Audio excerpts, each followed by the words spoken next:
আল্লাহু আকবার। পরের দিন 3 তারিখ সেনাবাহিনীর সিনিয়র লোকদেরকে নিয়ে সেনাপ্রধান বসলেন। এই পরিস্থিতিতে আপনাদের কি পরামর্শ? আমরা যতটুকু জানতে পেরেছি ওখান থেকে জনপ্রত্যাশার আলোকে পরামর্শ প্রথমে আসে না। তারপরে তিনি নিয়ে বসলেন মিড লেভেল এবং জুনিয়র কমান্ডে যারা আছে তারা পরিষ্কার জানিয়ে দিল জনগণের বুকে আর আমরা গুলি চালাবো না। আশ্বস্ত হয়ে গেলাম যে ফায়সালা আল্লাহ তাআলার পক্ষ থেকে হয়তো বা হয়ে যাবে। বেপরোয়া সরকার 2 দিন পুরাপুরি ইন্টারনেট বন্ধ করে দিয়ে কিলিং মিশনে লিপ্ত হলো। এই কিলিং কারা করেছে আমরা সবাই জানি। শত শত মায়ের বুক খালি করুন, আমাদের বোনদেরকে বিধবা বানানো, সন্তানদেরকে এতিম বানানো। পাষাণ হৃদয় দায়ী সেদিন নির্দেশ দিয়ে এই কাজগুলো করেছিল।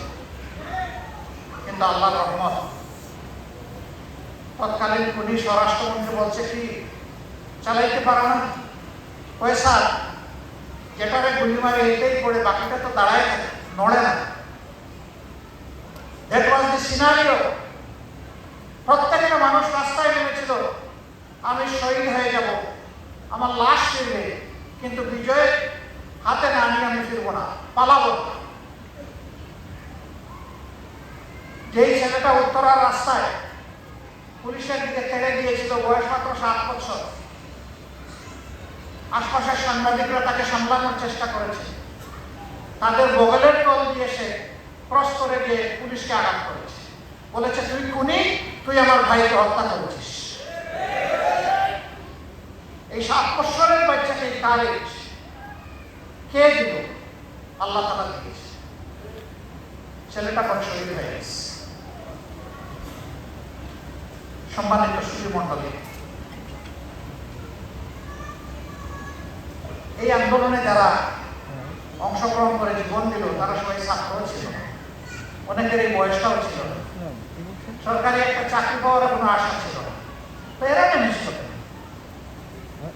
যাদের পড়ার জন্য আন্দোলন শুরু করেছিল তাদের নামে একটা কথা আছে যে তাদের অধিকারের জন্য, সার্ভিসে ঢোকার জন্য, তাদের অধিকারের জন্য লড়াই করেছে। কিন্তু বাকিরা এই আন্দোলনে আমরা চেষ্টা করেছি ঘরে ঘরে যাওয়ার। আমরা যেটুকু তথ্য উপাত্ত পেয়েছি এর মধ্যে শ্রমিক সমাজের লোক হলো 48%, শুধু শ্রমিক। এরা অতি সাধারণ শ্রমিক, অতি নিম্ন আয়ের মানুষ। 32% ছাত্র। সেই ছাত্র বলতে শুধু ইউনিভার্সিটি আর কলেজের ছাত্র না, মাদ্রাসারও ছাত্র এখানে আছে। ছাত্র বলতে যা বোঝায় সবাই, আলেম ওলামা আছে, ব্যবসায়ী আছে, সাধারণ মানুষ আছে, রাজনৈতিক কর্মী আছে, সবাই মিলেই শহীদ হয়েছে। এত এত শহীদের ভার আমাদের কাঁধের উপর, আমরা ভুলে গেলাম কিভাবে কথা। এখানে মাহমুদুর রহমান ভাই আক্ষেপ করে বললেন একসময় তো আমরা একই সাথে চলছিলাম, কিন্তু এখন যেন মনে হচ্ছে যে পরস্পরের শত্রু হয়ে গেলাম। উনি সবাইকে নিয়ে চলেছিলেন। আমি ওনাকে বলবো হ্যাঁ, আপনি আবার উদ্যোগ নেন, আমাদের দোয়াও পাবেন, সমর্থন পাবেন। আমরা একটা ঐক্যবদ্ধ জানতে চাই, আমরা ফেসিবাদের বিরুদ্ধে ঐক্য চাই। তবে কথা পরিষ্কার, আমার সন্তান যে কাজ করলে বীর, অন্যের সন্তান সেই কাজ করলে বীর, স্বীকৃতি দিতে হবে। আমার সন্তান অন্যের সন্তান যে কাজ করলে আমি তাকে সন্ত্রাসী বলবো, আমারটাও করলে তাকেও সন্ত্রাসী বলবো। একই কাজের জন্য একজনকে বীর আর আরেকজনকে সন্ত্রাসী বলা যাবে না। এই জায়গায় আসতে হবে। এই জুলাই আমাদের সকলের যদি হয়, তাইলে জুলাইকে আমরা কেন রাজনীতিকরণ করবো? এটা তো হওয়া উচিত। দুপুর একটা আপনারা শুনেছেন, বিকালের আর একটা আপনারা শুনেন নাই। সেখানে আমি আরেকটা এমব্রেসিং সিচুয়েশনে পড়েছিলাম। কিন্তু দুপুরে একটা ঘটনা ঘটেছে, আমি আরেকটা সিন ক্রিয়েট করি, এটা আমি চাইনি বলে সাময়িকভাবে আমি হজম করেছি, সাথে সাথে এরপরে আবার যেখানে প্রতিবাদ করার সেখানে করেছি। কেন এত দলীয়তন্ত্র করতে হবে?